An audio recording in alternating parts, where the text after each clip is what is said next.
कुनै पनि राजनीतिक दल खोल्नका लागि एउटा सिद्धान्त चाहिन्छ।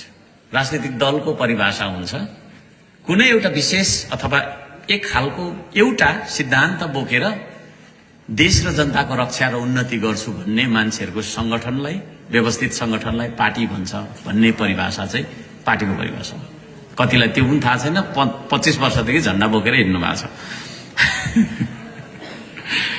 अहिलेसम्म यो देशमा कस्ता पार्टीहरू खुले र ती पार्टीहरूको सिद्धान्त के थियो भन्दाखेरि अहिलेसम्म यो देशमा पार्टीहरू हैन विदेशी सिद्धान्तलाई घोकेर, विदेशी सिद्धान्तलाई बोकेर खुले।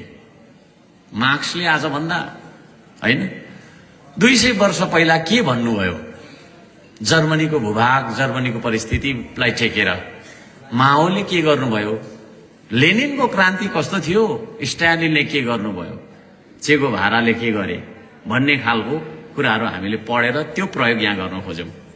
मिस्टेक त्यो थियो हैन। हाम्रो संस्कृतिलाई अध्ययन नगरी, हाम्रो भूगोललाई अध्ययन नगरी, तपाई हाम्रो मनोविज्ञानलाई नबुझिकन हामीले त्यो लाद्न खोज्यौं। त्यसले गर्दाखेरि हाम्रा दलहरूले तपाईको छैन सही सिद्धान्त अनुसारको काम पनि गर्न सक्नु भएन भन्छु।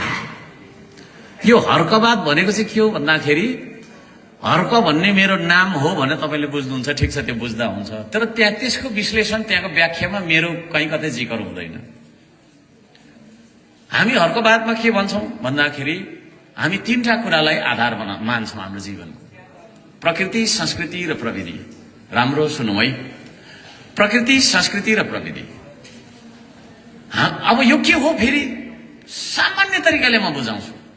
प्रकृति भनेको तपाईको शरीर, तपाईको शरीर नै हो प्रकृति हैन। यो वन जंगल, नदी नाला, हिमाल भनिराख्नु परेन, तपाईको शरीर नै तपाईको प्रकृति हो भनेर बुझ्दा हुन्छ।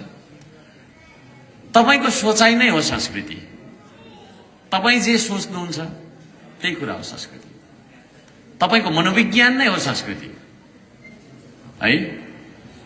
शरीर प्रकृति भएको कारणले गर्दाखेरि चाहिन्छ हैन। हामीलाई भात खानु परेको, पानी पिउनु परेको, किनभने हामी शरीरमा बाँचिरहेको मान्छे भएको कारण। अब प्रकृतिको तपाईको अन्तर सम्बन्ध हुन्छ, त्यसले गर्दाखेरि हामीले भात खानु परेको, घाम ताप्नु परेको, पानी खानु परेको, यावत कुराहरू प्रकृति। संस्कृति चाहिँ तपाईको सोच विचार। हामी विभिन्न संस्कृतिमा हुर्केका छौं यहाँ, त्यसले गर्दा हाम्रो सोच विचार पनि फरक फरक खालको छ।